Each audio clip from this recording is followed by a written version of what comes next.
Nandyal municipal council సమావేశం రసాభాసగా మారింది. TDP office భవన నిర్మాణానికి స్థలాన్ని కేటాయించే అంశంపై టీడీపీ వైసీపీ కౌన్సిలర్స్ మధ్య వాగ్వాదం జరిగింది.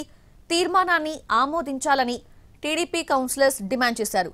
అయితే పెండింగ్ లో ఉన్న తమ పార్టీ భవన నిర్మాణానికి స్థలం కేటాయించే అంశాన్ని క్లియర్ చేయాలని వైసీపీ కౌన్సిలర్స్ పట్టుబట్టారు.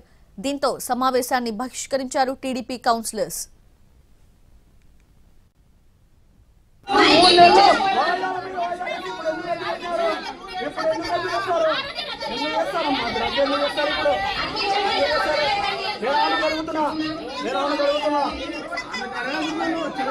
మాట్లాడుతున్నాడు ఆమె చెప్పండి